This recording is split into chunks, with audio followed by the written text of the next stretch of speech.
Cascadia Subduction Zone could cause the worst natural disaster in the history of North America. The Cascade Subduction Zone off the coast of Northwest California, Oregon, Washington State, and Vancouver Island, British Columbia could cause the worst natural disaster in the history of North America. The Pacific Northwest earthquake could reach up to 9 magnitude, trigger a tsunami, and shake for 3 to 5 minutes.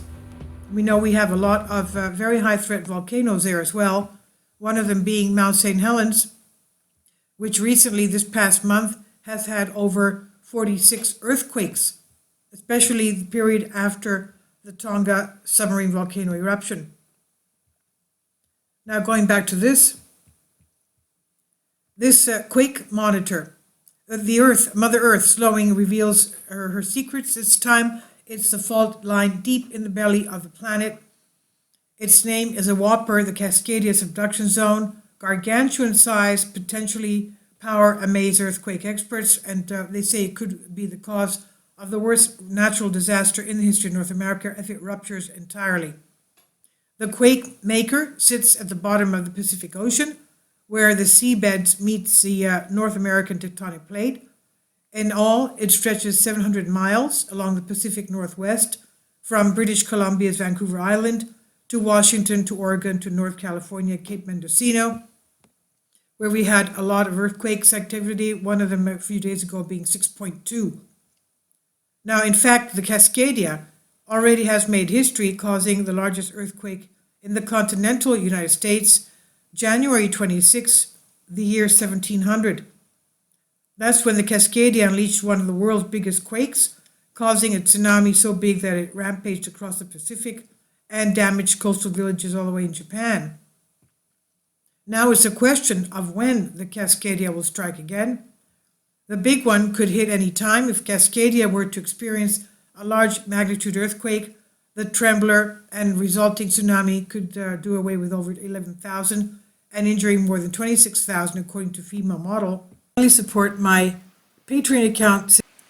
The daily posts are 5 videos daily, and they are totally different from what I have on my YouTube channel. Thank you so much for your support and that you find all my content so interesting. You'll find the Patreon account details in the description box.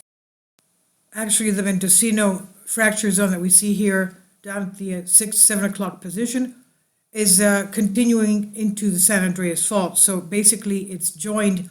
That's why we see a lot of earthquakes after the 6.2 a few days ago that we had at Mendocino fracture zone.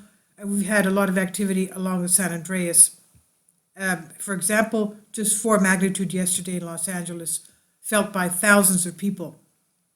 Now, so that's the San Andreas Fault. It gets all the scary glamour, with even a movie saying this year, well, a couple of years ago, San Andreas, dramatizing the apocalypse in the western U.S.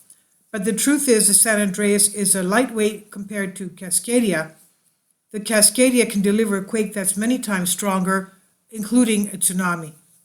Now, Cascadia can make an earthquake almost 30 times more energetic than the San Andreas to start with, and then it generates a tsunami at the same time, which the side-by-side motion of the San Andreas cannot do. This is according to Chris Goldfinger, professor of geophysics at Oregon State University. The Cascadia is capable of delivering a 9 magnitude earthquake, an awesome show of force by Mother Nature, and he says you're going to have 3 to 5 minutes of shaking. And if you're used to earthquakes in California, they typically last 15 to 30 seconds, and before you're really sure of what's happening, it's over, Goldfinger says. Well, that's the difference from 3 to 5 minutes of shaking. Nothing's going to be left. He says, in this case, 3 minutes, and I've been in a 9 magnitude in Japan, he says, 3 minutes is an eternity. It's a very, very long time. Goldfinger says, we'll lose a lot of bridges. We'll lose our highway routes. The coast will probably be closed by downed bridges or landslides or both, if the coast still remains where it is.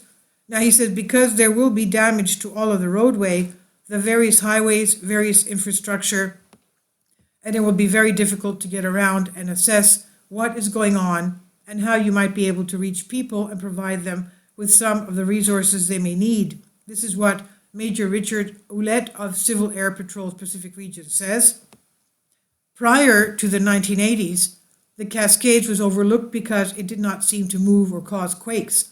Scientists now know differently. Goldfinger says the more we learn about it, the less we like it, because it's turning out to be a big hazard as well.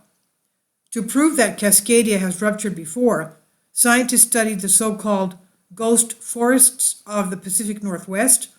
Underneath the plants and trees, dirt and mud is a record of changes to the landscape.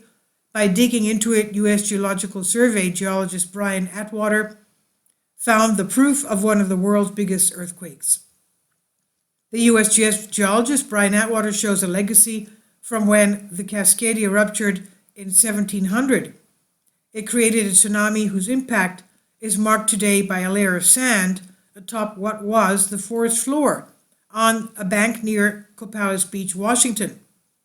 He found that after the earthquake, the coast dropped 5 feet, and then several minutes later, the tsunami overtook a spruce forest, bathing it with ocean water. So the trees could not survive in the salt water, but many of their hollowed out dead trunks still stand today, markers of Cascadia's devastation centuries ago. Through examining the rings on those remaining trunks and roots, scientists narrowed down when Cascadia ruptured. It was between 1680 and 1720.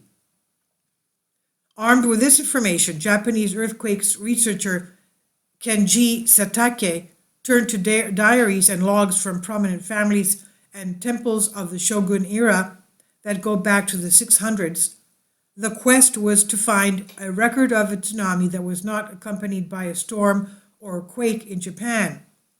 Scientists were already curious about whether the tidal wave could have come from a North American earthquake.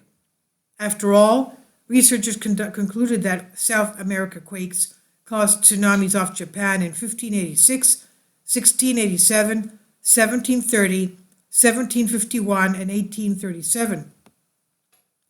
From multiple records, it became clear that an orphan tsunami, devoid of shaking or a storm in Japan, did slam into the coast January 1700. Atwater said, "There are fierce debates in the scientific community. You know about lots of details, but not about the main conclusion. No way to predict the next big one. Unfortunately, you can't see the Cascadia fault as you can the San Andreas, which leaves a visible line in some parts of California. The Cascadia lies underwater, where the oceanic plate actually dives under the North American plate. The Cascadia Subduction Zone derives its name from Cascadia Range of volcanic mountains that parallel the fault from afar and from how one plate subducts or goes under another. There's no way of predicting when Cascadia will author the next big one," Goldfinger says. He says, "I wish there were, but no, there isn't. We can't look forward and say we are due or overdue, really." And this is on Bended Reality. Please leave your comments, and thank you for your support.